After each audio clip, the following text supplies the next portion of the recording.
एक गांव का नाम था चंदनपुर। यहाँ की गलियां और हवाएं भी बहन भाई के रिश्ते की मिठास से भरी थी।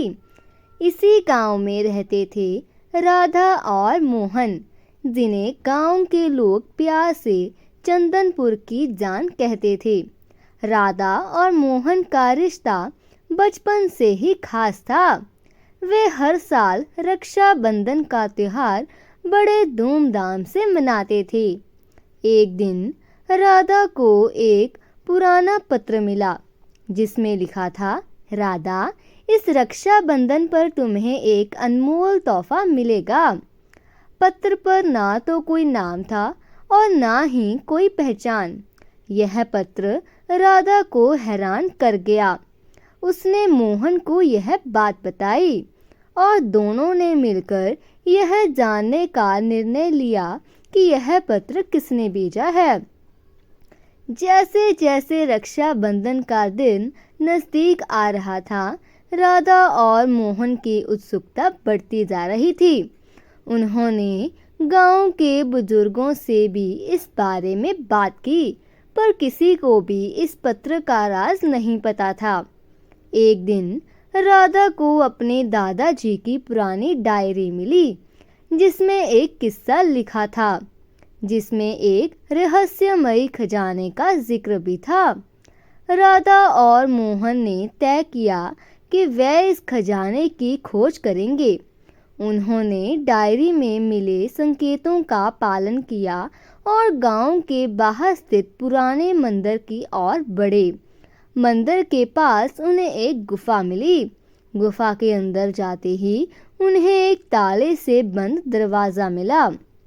डायरी में लिखा था कि ताला खोलने के लिए भाई बहन को मिलकर एक मंत्र बोलना होगा। राधा और मोहन ने मंत्र पढ़ा और ताला खुल गया।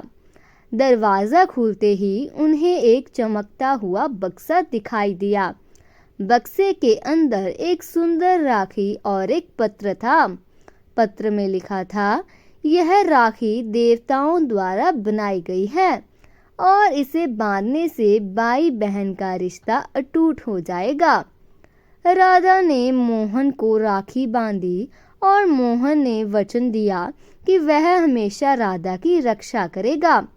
तभी वहां एक रोशनी प्रकट हुई और एक वृद्ध व्यक्ति प्रकट हुआ। उन्होंने कहा, मैं तुम्हारे पूर्वज हूँ। यह खजाना तुम्हारे लिए ही है। इस राखी की शक्ति से तुम्हारा रिश्ता और भी मजबूत हो जाएगा। राधा और मोहन ने उस दिन को अपनी जिंदगी का सबसे खास दिन माना। उन्होंने समझा कि यह रक्षाबंधन सिर्फ एक त्योहार नहीं बल्कि एक भावना है जो बहन भाई के रिश्ते को और भी मजबूत बना देती है। रक्षाबंधन का दिन आया और पूरे गांव में धूमधाम से मनाया गया। राधा और मोहन ने अपनी खोज की कहानी गांव वालों को सुनाई और सबने उनकी हिम्मत की प्रशंसा की।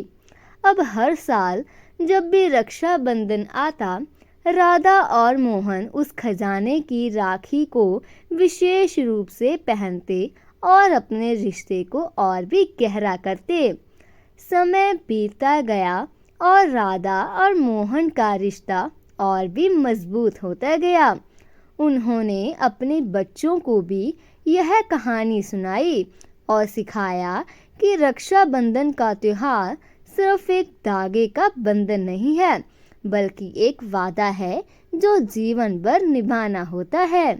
इस तरह चंदनपुर की गलियों में राधा और मोहन की कहानी एक मिसाल बन गई। हर भाई और बहन ने उनसे प्रेरणा ली और अपने रिश्ते को और भी मजबूत बनाने का संकल्प लिया। इस तरह रक्षाबंधन का त्योहार हर साल और भी खास होता गया और बहन भाई के रिश्ते की मिठास से चंदनपुर की हवाएं हमेशा महकती रही। दोस्तों, ऐसी और मज़ेदार कहानियाँ सुनने के लिए हमारे इस चैनल को लाइक एंड सब्सक्राइब करें। Thank you.